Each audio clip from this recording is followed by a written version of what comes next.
Hey guys, what is going on, and welcome back to another one of my videos. This is going to be another IGL series video. This time we're going to be looking into another role, and this role is going to be the AWP role.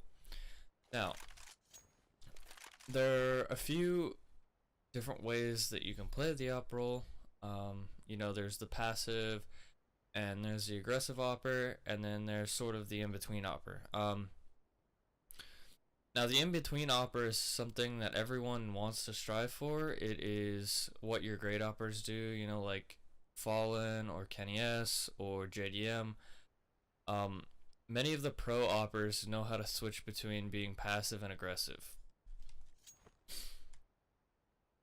If you're first starting out AWPing, it's probably going to be more beneficial to you if you play more passive and get used to how the AWP functions and get used to your movement before you start playing aggressive and trying to get the opening picks for your team.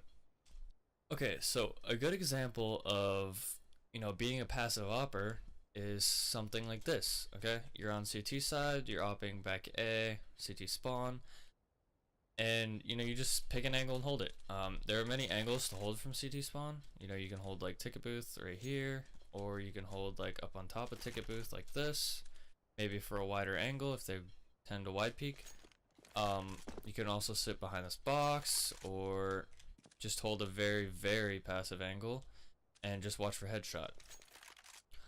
Now, when playing passive, you need to basically playing passive is more reliant on aim. Playing aggressive is more reliant on your movement and how skilled you are at playing your role. So, if you're sitting CT spawn and you're AWPing, you're going to be holding a common angle, which means that you're going to end up getting, flash, naded, mollied, whatever. The common execute for, a T player is to smoke CT, about right there. And your job is, even if you're playing passive, is to get on top and try to get a kill. So, as you're playing as an AWPer, you need to be able to exploit smokes, exploit mollies, exploit any sort of nade. Now, also a common flash that T-side usually throws is, either one over or one up ramp as they come out. Like so. And your job in both of those nades is to be able to dodge them. Now, you can do this in many different ways. If they smoke, maybe a smoke lands right here, CT, you can just sit here. As soon as the smoke pops, you can hide behind the box. If you hear a flash go off, you can peek over top and then get the kills. So basically, the way that this works is playing passive and aggressive both have their pros and cons. You need to be extremely skilled when playing both of them, and becoming skilled at this takes a lot of time, and you will end up getting used to it, but it is a lot of trial and error. Playing an AWPer is mainly, I think, one of the most important roles on the team. It's your job to sort of get that deciding factor of the round, whether you win or lose. If you get one pick, you've done your job, that's it. Now it's onto your team to do things the rest of the way, get the rest of the kills.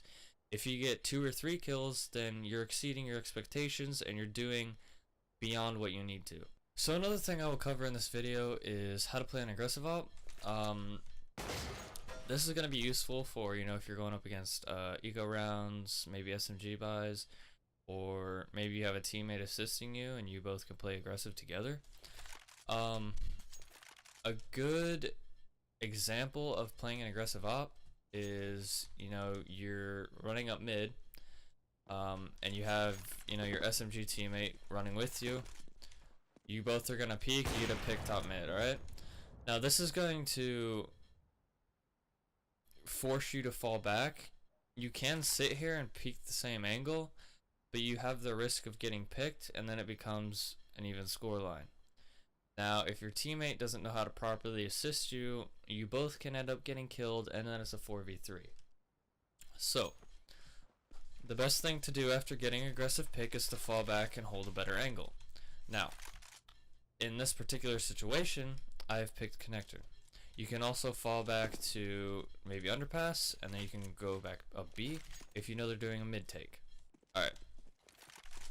So after you get that opening kill up top mid, you can always, you know, peek connector, get the kill. You know, maybe there's one random cat, get that kill. But you always want to, if you're going to play aggressive, make sure that that's what you're going to be doing that whole round. Many plays that, you know, pros make when they're aggressive, they know exactly how their movement works, they know exactly what time they need to peek, they know exactly just everything, how to use their nades properly. But being the opper for your team isn't all about opping, okay? I know a lot of oppers, especially in, you know, matchmaking and some in ESEA, all they can do is op. And, you know, that's great and all because that's your role, but you need to be able to rifle as well. It's great that you can use your op if you are the main opper, you know, people can rely on you for the op kills, but you also need to be able to rifle. And, you know, when you don't have enough money or one of your teammates can't drop you an op, you need to be able to use it if possible. So, you know, if you're looking for a role model, a good player that is a hybrid player is Skadoodle on Cloud9 at the moment. He can both rifle and op. If you are an opper, you're going to have a different training regimen than most of, you know, riflers or IGL and stuff like that. So I recommend, if you're opping, aimbot's training and training aim CSGO. Now, training aim CSGO is going to be helping you with your reaction time and your flicks, and aimbots is just going to help you with purely aim. Okay, so once in the training aim map, you're going to, you know, grab an op, and you're going to grab a pistol. You are going to need a pistol for, you know, choosing your difficulty and things like that, the level that you want to start on. And when I practice my flicks and stuff like that on this map, I do 24, size 24, amount 25, delay 1, and target duration 1. Actually, delay is 2. Okay, so after you get all of those settings set, you're going to want to go to floor 4 and hit start. And basically your job is just to flick to the targets as best as possible. Now, if you're just starting out, don't get frustrated if you miss. It does take a while to get used to the distance, and if you're changing your sense a lot, it's also going to be difficult to, you know, hit every target all the time. But once you become comfortable with it, it'll sort of just become like a thing that you are used to. And this is usually how I warm up with the op. It helps me out a lot, and it'll help you guys improve, you know, playing aggressive when you're rushing people and you have to hit that fast shot. It'll also help you play passive and just hold an angle in case you have to flick to somebody that's wide peeking. So I'm just gonna finish this up, and then we'll move on to the next map. Okay, so I hit 20, missed 5, you know, no big deal, but once you start getting better at the op, you need to strive to hit all of them. And if you miss one, you know, start over and do it again. When on this map, the best way that I find to practice on it is to close all the sides except for, you know, the one with all the buttons on it. And after you have that, you can use this map for, you know, any gun, whether it be AK, M4, anything. But the main thing you want to try to do is, if you're not warming up with the op, practice your rifles as much as possible. Whether that be, you know, like tapping between heads, or if you want to practice your op, you need to, you know, like say you scope in right there and try to flick to someone. It'll get you used to flicking to actual player models and not just targets like the aimbots map does. So with a rifle, you know, there's like the aimbots challenge that you could do. I wouldn't recommend it with an op because it would take way too long. But if you do it with a rifle,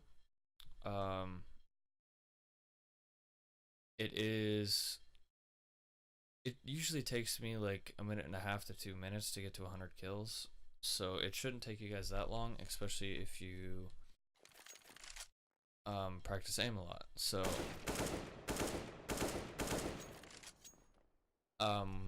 you know, when trying to warm up with the op and stuff like that, I do not recommend DMing or anything like that, because the situations that you're going to be put into in a DM map are not going to be the same as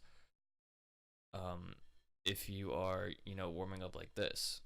So in this, you know, you can pick certain angles to sit at and, you know, hit them.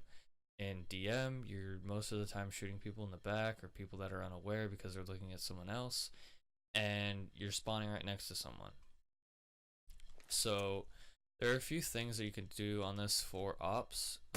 There's peek and spray walls, like so. There are also, you know, boxes that get put up out there for headshot angles. There's also crates, which are like the sight crates, which are headshot boxes as well. You also have a moving target that you can put up back on the wall, and you have sound practice, which will, or it should cue sounds around you, and then you sort of like turn around if you have all the walls open and shoot where you see the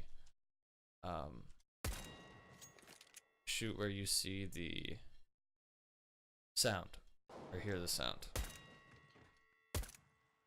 Okay. So there's also, you can change the movement speed of them. When you do ADAD, they will move back and forth. You know, you can increase the speed.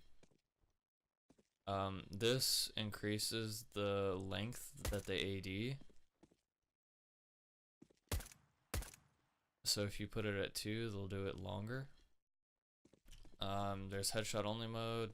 You can change the amount of Kevlar and helmets that they have, you know, infinite ammo, bullet holes, etc. Okay. So when doing an op, you're going to want to sort of like sit at an angle and then try to flick to someone. Now, I recommend not doing this while they're moving, because when you're first starting out, you're not going to be able to, and you're going to just get discombobulated because too many things are happening. So what I usually like to do is I set a no clip bind and I just no clip out here, and then I hold an angle and just sort of flick. Now, this will get you really used to flicking the targets, and it'll give you sort of the sense of like where your crosshair placement is supposed to be set. So, you know, if you're like crouch peeking, you don't want to be aiming down here because you're just gonna leg someone. You want to aim maybe like high chest, maybe head area if you think you can hit the head. So, same with, you know, standing up. You don't want to aim too high, or else you're just gonna hit a headshot and it's gonna be very, very hard to hit. You want to aim for like center chest, and that's gonna be a lot easier for you to get a kill.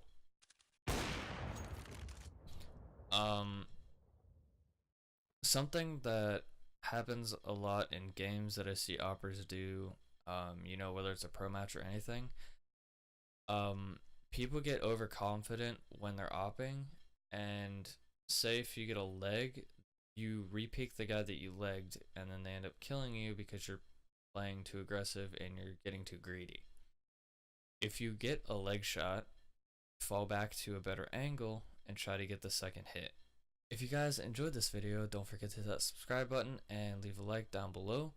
Check the description box for my team's social media, my Twitter and Twitch, and I'll catch you guys in the next video. Thank you.